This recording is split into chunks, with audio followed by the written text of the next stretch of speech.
오늘 우리에게 주시는 하나님의 말씀은 구약성경 창세기 12장 1절부터 3절까지의 말씀입니다. 창세기 12장 1절부터 3절까지의 말씀입니다. 이 계시의 말씀을 통해서 하나님의 음성 들으시기를 바랍니다. 여호와께서 아브라함에게 이르시되 너는 너의 고향과 친척과 아버지의 집을 떠나 내가 내게 보여줄 땅으로 가라.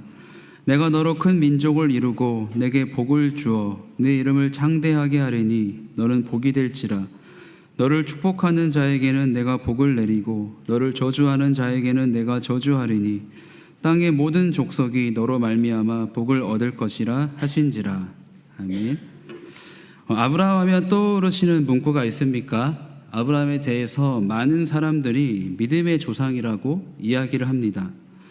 그래서 아브라함을 생각할 때 아브라함은 믿음 좋은 사람이다 라는 생각과 관점으로 성경에 나와 있는 아브라함의 삶을 바라보게 됩니다.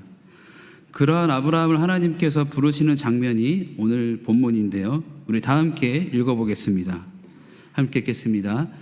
여호와께서 아브라함에게 이르시되 너는 너의 고향과 친척과 아버지의 집을 떠나 내가 내게 보여줄 땅으로 가라. 내가 너로 큰 민족을 이루고 내게 복을 주어 내 이름을 창대하게 하리니 너는 복이 될지라. 너를 축복하는 자에게는 내가 복을 내리고 너를 저주하는 자에게는 내가 저주하리니 땅의 모든 족속이 너로 말미암아 복을 얻을 것이라 하신지라. 아멘. 이 말씀을 보면서 그래 아브라함은 믿음을 가지고 하나님께 순종했기 때문에 축복의 사람, 믿음의 조상이 될 수 있었던 거야 라면서 생각을 하게 됩니다. 아브라함은 진짜 믿음 좋은 사람이었어. 어떻게 고향과 친척과 아버지 집을 떠나서 순종의 믿음을 보일 수 있었을까라는 생각을 하게 되는 것이죠. 그리고 나도 그러한 삶을 살아서 하나님께 축복을 받아야지 라는 생각을 하게 됩니다.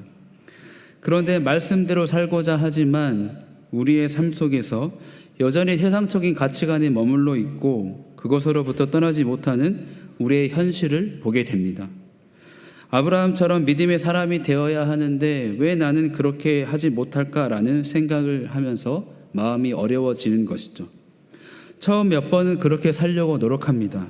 그러나 점점 말씀대로 사는 것을 실패할 때마다 그래 아브라함은 믿음의 조상이니까 믿음이 훌륭하니까 많은 축복을 받은 거지 나는 부족하니까 연약하니까 할 수 없어 라고 하면서 점점 말씀과 삶이 일치가 되지 않는 크리스천으로 변하게 됩니다. 우리의 삶이 이와 같지 않나 생각을 해보게 됩니다. 성경의 인물의 삶을 보면서 은혜를 받습니다. 그런데 와 정말 훌륭한 믿음을 갖고 있구나 감탄을 하는 데서 그친다는 것이죠. 성경에 나와 있는 인물처럼 우리도 살 수 있다라는 담대함과 믿음을 소유하지 못하고 이 시대의 흐름을 쫓아서 세상의 가치관을 따라서 살아내고 있지 않나 생각해 봅니다. 그런데 오늘 우리가 말씀을 통해서 저와 여러분이 함께 살펴보는 것은 아브라함이 진정 믿음의 사람이었는가 라는 것입니다. 여러분 저 이단 아닙니다. 네. 아브라함은 분명 믿음의 사람이었습니다. 그런데 우리가 한번 생각해 보고자 하는 것은 처음부터 아브라함이 믿음의 사람이었느냐라는 것입니다. 그것을 함께 생각해 보자는 것이죠.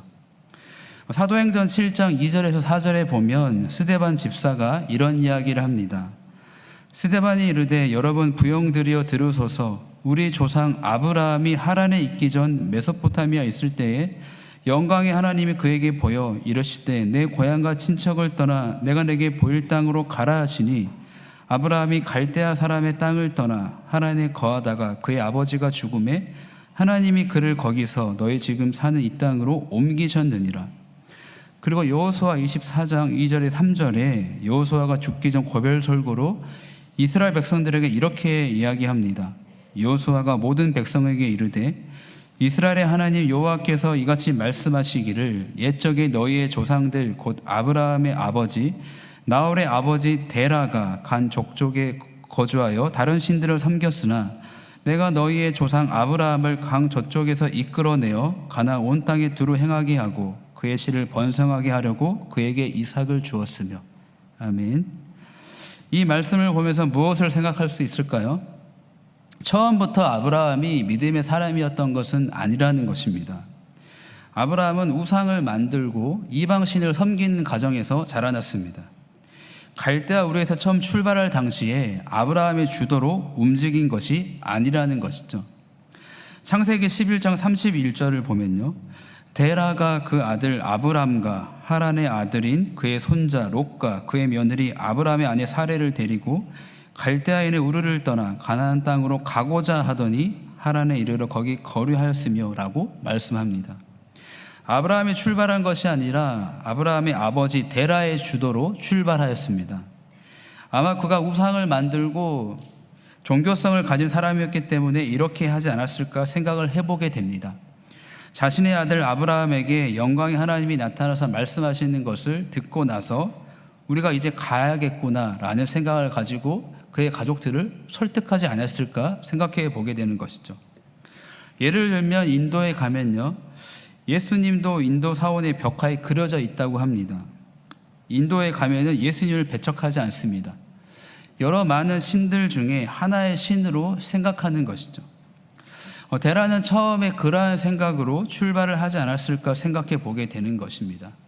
그래서 하란에 왔는데 거기서 자신의 아들 하란도 죽고 자신도 죽게 됩니다. 아브라함은 이러한 상황을 보면서 하란이란 지역에 계속 머무릅니다. 이때 우리가 읽었던 본문 말씀, 이 창세기 12장 1절에서 3절에 하나님의 부르심을 하란에서 다시 듣게 되는 것이죠. 이것을 아브라함의 재소명이라고 합니다. 다시 한번 제가 읽어보겠습니다. 여호와께서 아브라함에게 이르시되 너는 너의 고향과 친척과 아버지의 집을 떠나 내가 네게 보여줄 땅으로 가라. 내가 너로 큰 민족을 이루고 내게 복을 주어 네 이름을 창대하게 하리니 너는 복이 될지라. 너를 축복하는 자에게는 내가 복을 내리고 너를 저주하는 자에게는 내가 저주하리니 땅의 모든 족속이 너로 말미암아 복을 얻을 것이라 하신. 아멘. 이 말씀이 여러분 두 번째 부르셨다라는 겁니다.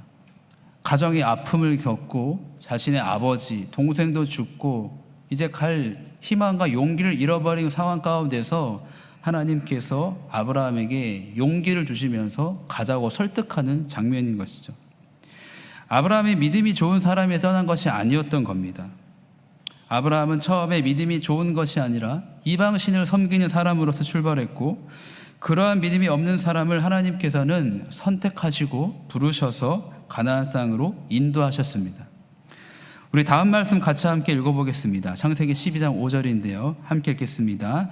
아브라함이 그의 아내 사레와 조카 롯과 하란에서 모은 모든 소유와 얻은 사람들을 이끌고 가나안 땅으로 가려고 떠나서 마침내 가나안 땅에 들어갔더라. 아멘. 여러분, 이 마침내라는 단어에 주목하시기 바랍니다.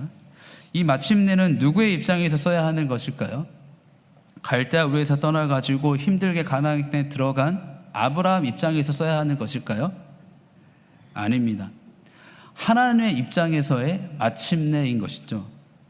갈대아 우르에서부터 하란을 지나 가나안 땅으로 하나님께서 마침내 인도하셨다.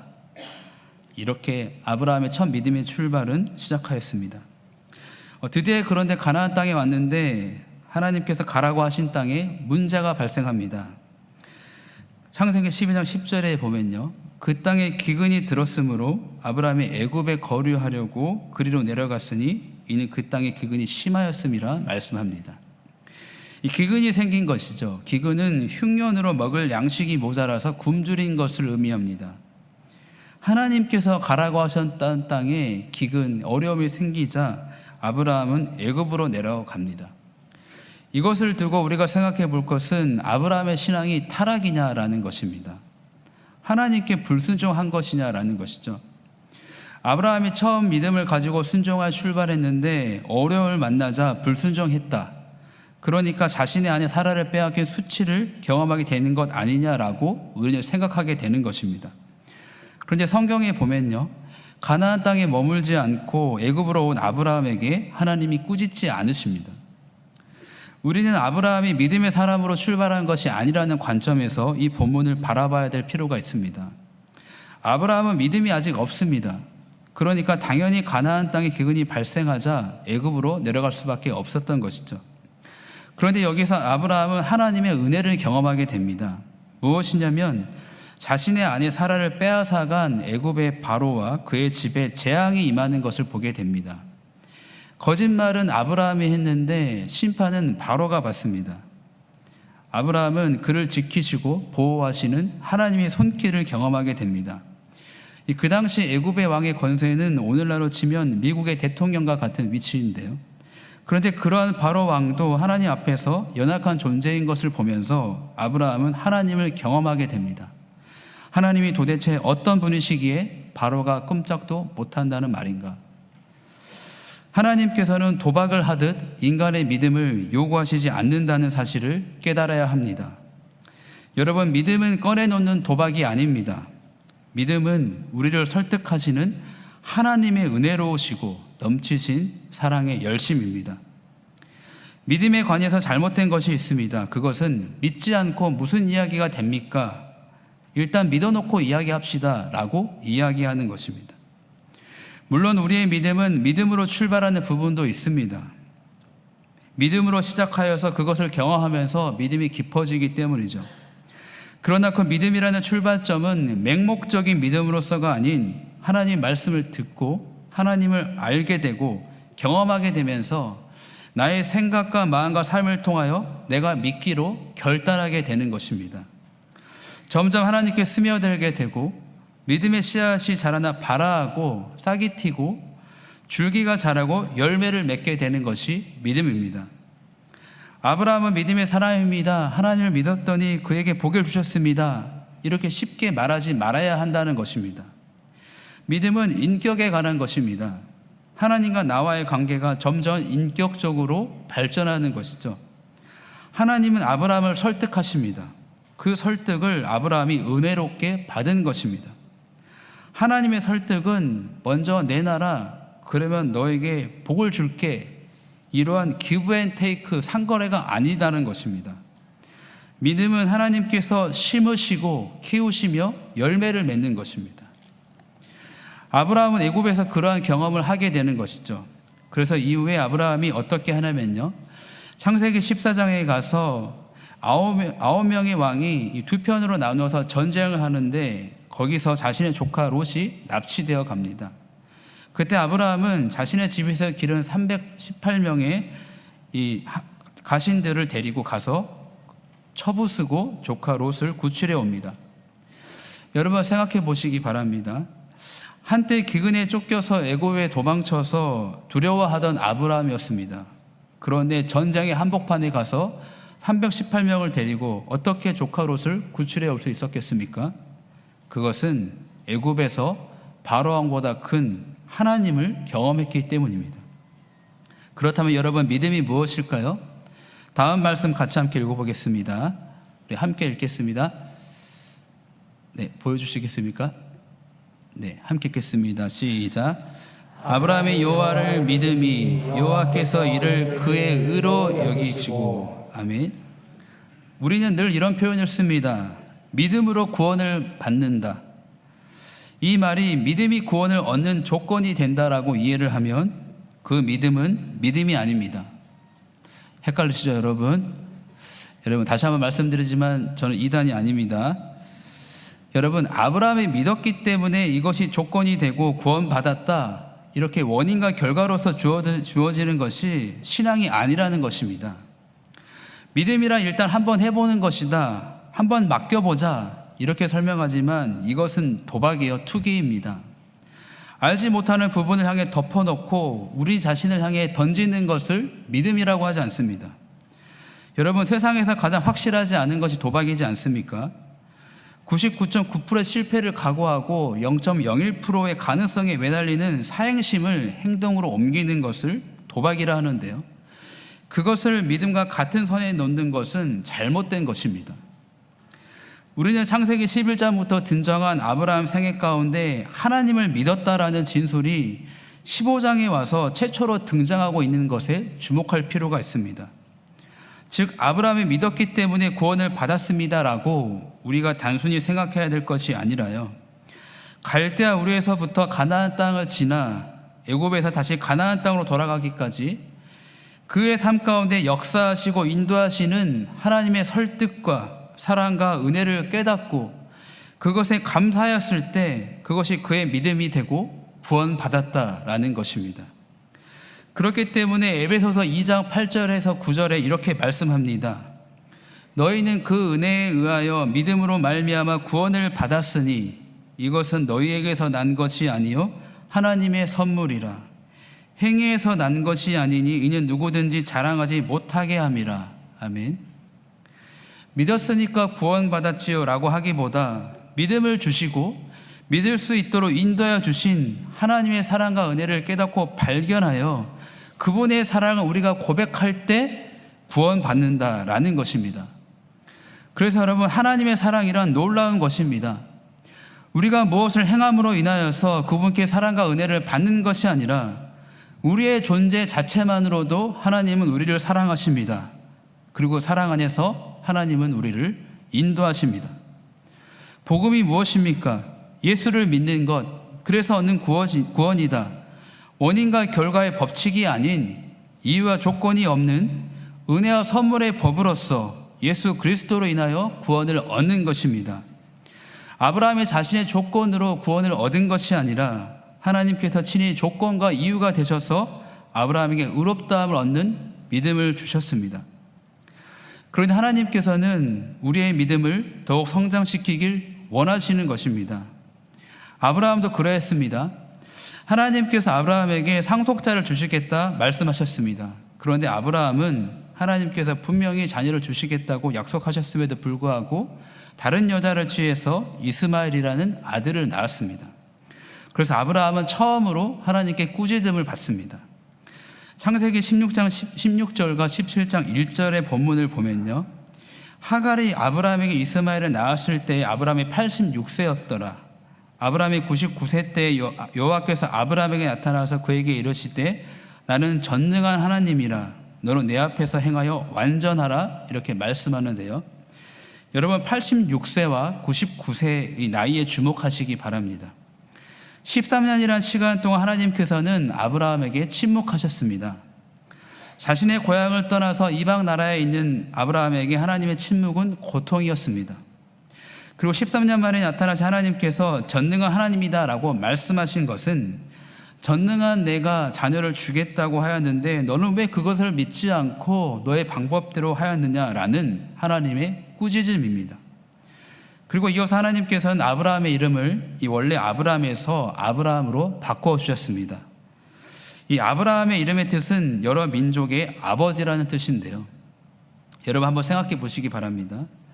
지금 아브라함에게 첩을 통해 낳은 자식은 있지만 그의 자녀는 아직 없습니다. 그런데 하나님께서는 너는 여러 민족의 아버지가 될 것이다 라고 말씀합니다. 이것은 아브라함은 그의 이름을 통해서 자신이 하나님께 불순종한 것에 대해서 기억하고 회개하면서 또 한편으로 그러한 회개 가운데 축복의 자리로 인도하여 주시는 하나님의 사랑의 의미가 담겨 있습니다.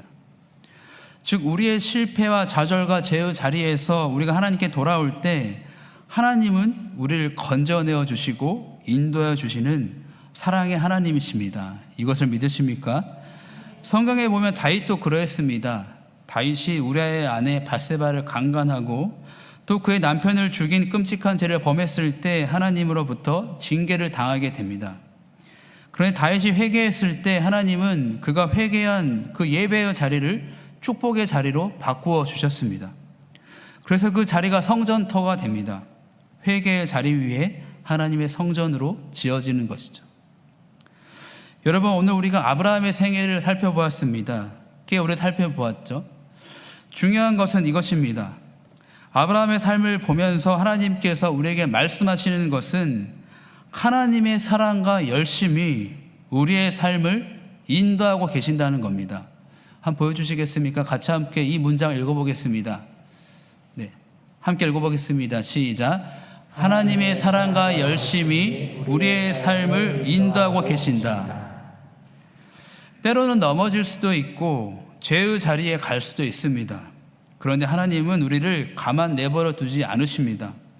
간섭하시고 꾸짖기도 하시고 어떤 때는 매를 드시기도 합니다. 그것뿐만이 아니라 어르기도 하고 달래며 품으시고 안으시면서 갖가지 방법으로 우리를 점점 하나님의 사람으로 인도하십니다. 하나님의 설득과 사랑과 은혜를 통해 하나님은 우리의 마음을 받으시기를 원하는 것이죠. 그래서 아브라함에게 이삭을 바치라는 그 유명한 사건을 볼 때 어떻게 하나님이 아들을 바치라고 할 수 있을까라고 무정한 분이시라고 보면 안 되는 것입니다. 여러분, 성경을 볼 때, 특히 구약을 볼 때에는 우리는 상징성이 있다는 것을 염두에 두고 볼 필요가 있습니다. 그 이삭을 바치라는 행위는 어떤 사람을 제사로 바치라는 인신 제사라기보다는요, 아브라함이 하나님보다 더 사랑하는 이삭까지도 하나님께 내어드릴 수 있느냐라는 것을 하나님은 보고 싶으셨던 것 같습니다. 그래서 아브라함은 실제로 그렇게 했습니다. 하나님에 대한 사랑과 믿음이 있었기 때문입니다. 하나님께서는 우리도 갈대아 우르에서 이삭을 번제로 바치는 믿음의 수준으로까지 인도하기를 원하십니다. 여러분, 내가 지금 갈대아 우르에 있는지, 하란에 있는지, 애굽에 있는지, 아니면 모리아산에 있는지 한번 생각해 보시기 바랍니다. 그런데 여러분, 중요한 것은 어디에 있는지보다 더 중요한 것은 나의 삶을 인도하실 하나님의 사랑과 은혜의 열심이 있다라는 진리의 말씀입니다. 하나님은 우리를 사랑하시기 때문입니다. 저희 가정 이야기를 하며 말씀을 맺으려고 합니다. 이번 주도 그렇고 지난날도 그렇고 제가 작년 주일 예배 설교를 하게 되는 주간에 저희 딸이 많이 아팠었습니다. 제가 중요한 메시지를 전하기 전에 꼭 저와 제 가족들에게 무슨 일이 생기더라고요. 지난달에는 열이 39도까지 올라서 열이 떨어지지 않아서 병원에 입원했습니다. 이 말씀을 전하는 때에 저희 아내와 딸은 병원에 입원해 있었던 것이죠. 이번 주 같은 경우는 화요일부터 열이 39도까지 올라서 해열제를 먹였는데도 계속 열이 안 떨어져서 금요일에 병원과 수액도 마치고 오고 그랬거든요. 그런데 다시 열이 올라서 금요일 7시에 있었던 중요한 약속도 모임도 취소하고 또 응급실을 가려고 했는데 그때 이제 믿음을 가지고 기도하고 또 금요일 밤에 또 차도가 있었는데 여러분, 금요 심야 기도에 나오시기 바랍니다. 금요 심야 기도에 가족을 위해 기도할 때 제가 간절히 기도했거든요. 근데 딱 진짜 근데 그때부터 열이 내렸다라고 하더라고요. 여러분, 그때 제가 또 이런 기도를 하나님이 하시게 하더라고요. 하나님께서 우리 가정의 아픔과 힘든 시간들을 통해서 성도분들에게 나누었을 때 은혜의 통로가 되게 해 주시겠다라는 마음을 주셨습니다. 제가 저희 딸이 아픈 이야기를 하는 이유는 저희 딸의 아픔을 지켜보는 저의 마음을 이야기하기 위해서입니다. 지난달에 이제 아이가 병원에 입원해서 수액을 맞는데요. 여러분, 수액 맞아보셨습니까? 아마 맞아보셨을 텐데 이 주사 바늘을 팔에 이쪽에 꼽지 않습니까? 그런데 이제 아기 같은 경우는 주사 바늘이 두껍고 아이 핏줄이 너무 이제 얇기 때문에 이 손에다가 이 주사를 꼽는 거예요. 여러분, 아플까요? 안 아플까요? 엄청 아프겠죠. 그래서 이제 준비를 하는 겁니다. 저희 아내가 저희 딸 아린이의 몸을 잡고 제가 머리를 잡고 간호사 한 명이 팔을 잡고 이제 좀 주사를 잘 놓는 가사가 주사를 놓는 겁니다. 주사를 놓기부터 막 벌벌 이렇게 떠는 거예요. 뭔지 아는 거죠, 이제. 주사를 딱 놓는데 막 그렇게 하면서 아빠 울부짖는 겁니다. 엄마는 안 찾고 꼭 힘들 때 아빠를 찾아. 왜냐하면 아빠는 무조건 100% 들어주기 때문에 이제 아빠를 찾는 겁니다. 아빠 울부짖는데 제 마음이 어떠하겠습니까? 당장 가서 간호사를 미치고 내 딸한테 왜 그러냐고 막 이렇게 할 것 같은데 여러분, 저희 딸이 그때 주사를 맞아야지만 낫잖아요. 그러니까 아빠 울부짖는데 너무 마음이 아프고 눈물도 나고 애가 타지만 이 주사를 맞아야지만 저희 딸이 나을 수 있기 때문에 그저 지켜볼 수밖에 없었습니다. 여러분, 이때 저는 깨달았습니다. 뭐냐면 하나님 아버지의 마음이 그러하시겠더라고요. 사랑하는 우리 자녀가, 나의 자녀가 너무 아프고 힘들지만 낫기 위해서 그냥 두고 볼 수 없었던 것처럼 여러분, 우리 인생에 찾아오는 어려움과 아픔의 순간 가운데서 하나님께서 아무것도 하지 않으시는 게 아니라 때로는 그것이 우리에게 필요하기 때문에 그것을 하나님께서 선으로 바꾸어 주실 것이기 때문에 그 고통 허락할 때가 있습니다. 우리는 때로 인생의 어려움을 겪으면서 하나님을 오해하고 원망하지 않습니까? 그러나 여러분, 하나님은 지금도 우리의 삶 가운데 일하고 계십니다. 그 상황을 통해서 우리에게 선한 것으로 인도하고 계신 것이죠. 그 증거를 보여주신 것이 바로 예수 그리스도의 십자가입니다. 여러분, 저희 딸이 주사를 맞는데 다른 측면으로 생각해 보니까 하나님의 마음이 그러했겠다라는 생각이 들더라고요. 이 주사를 제가 하나님이라 생각하고 저희 딸이 예수님이라 생각했을 때 이 아린이가 고통을 겪는 그 순간 마치 예수님 십자가에서 엘리 엘리 라마 사박다니 하나님 나를 어찌하여 버리십니까? 라는 울부짖는 그때에 하나님께서 왜 가만 내버려 두셨겠습니까? 우리를 사랑하시기 때문에 우리를 죄에서 구원하시기 위해서 우리에게 더 좋은 곳으로 인도해 주시기 위한 하나님의 열심이 있었지 않겠습니까? 그래서 말씀 가운데 이렇게 고백하지 않습니까? 자기 아들을 아끼지 아니하시니가 어찌 우리에게 좋은 것들을 주시지 않겠는가? 라고 말이죠. 삼위일체 관점에서도 보면 그렇습니다. 하나님 그분이 우리를 살리기 위해서 이 땅에 내려오셔서 죽으신 겁니다. 저도 지난주에 그러한 것을 경험했습니다. 이제 여러분, 오늘은 제가 주일 설교를 하기 위해서 반기스를 풀고 왔는데요. 제가 한 2주 동안 다리가 아파서 반기스를 했었습니다. 왜 제가 다쳤냐면 이제 출근하면서 아린이를 어린이집에 데려다 주려고 안고 내려오는데 그만 발을 헛디뎠습니다. 근데 여러분, 혼자 내려가면 발 헛디디면 다칠까요? 안 다칠까요? 안 다칠 텐데 아린이를 안고 있었습니다. 헛디뎌서 넘어지는데 그 순간 저도 아빠였던 것 같습니다. 아린이를 살리고 저의 발을 포기해버린 거죠. 그래서 제 다리 90도로 꺾어가지고 발목에 인대가 파열됐습니다. 근데 하나님의 마음이 그러하셨겠더라고요. 너무나도 사랑하기 때문에, 하나님이 열심히 있기 때문에 우리를 살리기 위해서 대신 죽으신, 고통을 겪으신 하나님 아버지의 마음, 하나님이 열심이지 않겠습니까? 사랑하는 여러분, 아브라함이 믿음의 조상이 될 수 있었던 것은 하나님의 열심이 있었기 때문입니다. 그가 잘했다기보다 그의 삶 가운데 그를 설득하고 인도하신 붙잡으신 하나님의 설득, 노력, 열심, 사랑, 은혜가 있었습니다. 우리의 삶도 마찬가지입니다. 하나님이신 그분께서 인간의 몸으로 이 땅에 오셔서 죽기까지 우리를 사랑하셨습니다.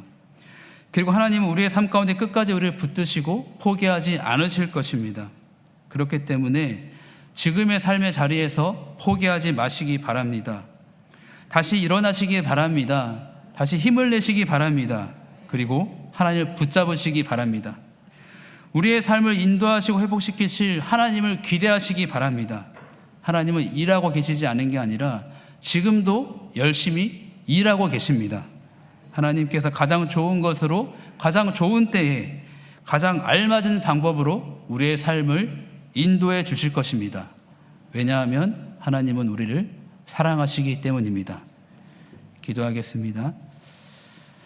사랑의 하나님, 아브라함이 믿음이 없었지만 그를 선택하고 부르셔서 믿음의 사람으로 인도해 주셨던 것처럼 우리도 부르시고 인도해 주셔서 하나님의 자녀 삼아 주시니 감사합니다. 때로 인생에 찾아오는 힘들과 어려운 일들이 많이 있지만 하나님을 오해하고 원망하기보다 어려운 상황 속에서도 여전히 일하고 계시는 하나님을 믿음의 눈으로 바라보게 하여 주시옵소서. 가장 좋은 때에 가장 알맞은 방법으로 가장 좋은 곳으로 채우실 하나님을 기대합니다. 오늘 이곳에 있는 모든 지체들 하나님의 열심을 믿고 나아가는 믿음의 삶의 예배자 되게 하여 주시옵소서. 예수님의 이름으로 기도합니다. 아멘. 이제는 우리를 죄에서 구원하신 예수 그리스도의 은혜와 우리를 있는 모두 그대로 사랑하시는 하나님의 사랑하심과 우리 안을 함께 하시는 성령님의 교통하심이 우리의 삶 가운데 하나님의 열심히 있음을 믿고 믿음으로 나아가는 모든 지체들에게 영원토록 함께 하시기를 간절히 축원하옵나이다. 아멘.